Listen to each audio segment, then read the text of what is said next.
Kita hidup di era di mana citra dan prestasi di atas kertas seringkali lebih dihargai daripada dampak nyata di lapangan. Mari kita fokus pada PT Pertamina, perusahaan energi yang seharusnya menjadi pilar utama dalam pengolahan sumber daya nasional kita. Nike Widiawati, Direktur Utama Pertamina, baru-baru ini dinobatkan sebagai pemimpin bisnis perempuan terkemuka Republik Indonesia. Di permukaan tampak sebagai pencapaian gemilang, tetapi mari kita telah lebih dalam untuk mengungkap realitas yang tersembunyi. Apakah prestasi yang dibanggakan ini benar-benar mencerminkan tanggung jawab sosial dan lingkungan yang seharusnya diemban oleh Pertamina? Meskipun perusahaan ini banyak bicara tentang komitmen mereka terhadap environmental, social, and governance, faktanya operasi Pertamina seringkali dikritik karena merusak lingkungan dan mengabaikan hak-hak masyarakat di sekitar area operasional mereka. Apakah kesuksesan finansial yang dipamerkan selama ini sebenarnya dibangun di atas penderitaan ekologis dan sosial? Jika benar, penghargaan ini hanyalah topeng yang menutupi kegagalan mendasar dalam menjaga keberlanjutan.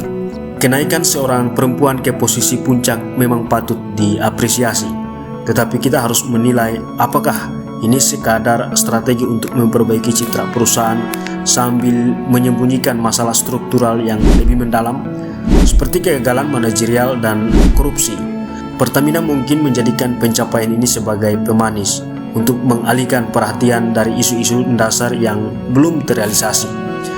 Lebih jauh, skandal korupsi besar yang melibatkan mantan kepala BP Migas, Raden Priyono, dengan kerugian triliunan rupiah menunjukkan krisis moral dan sistematik yang melanda perusahaan ini.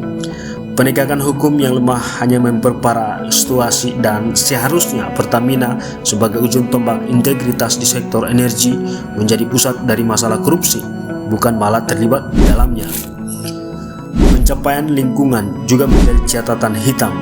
Dari tumpahan minyak di Karawang hingga pencemaran di Lampung, Pertamina gagal memenuhi standar lingkungan yang layak. Sementara mereka sibuk dengan ekspansi internasional dan memoles citra perusahaan dengan penghargaan-penghargaan semacam ini, lingkungan dan kesehatan masyarakat di tanah air terus terabaikan. Pertamina tampaknya terlalu fokus pada ekspansi global dengan investasi besar di negara-negara seperti Malaysia, Amerika Serikat, Irak, Kanada, Nigeria, dan Aljazair. Dengan 74 cekungan sedimen di Indonesia yang belum dieksplorasi, seharusnya potensi domestik menjadi prioritas utama.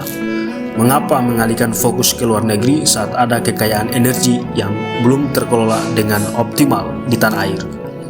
Saatnya pemerintah dan badan usaha milik negara berhenti bermain sandiwara dan mulai melakukan perubahan nyata. Transparansi kebijakan, akuntabilitas yang diperketat, dan penegakan hukum yang tegas harus menjadi prioritas utama. Tanpa perubahan yang signifikan ini, kita akan terus terjebak dalam lingkaran kegagalan yang merugikan negara dan rakyat. Bangunlah dari ilusi prestasi dan pastikan bahwa keberhasilan perusahaan negara ini benar-benar sejalan dengan kepentingan bangsa, bukan hanya pencitraan yang menipu.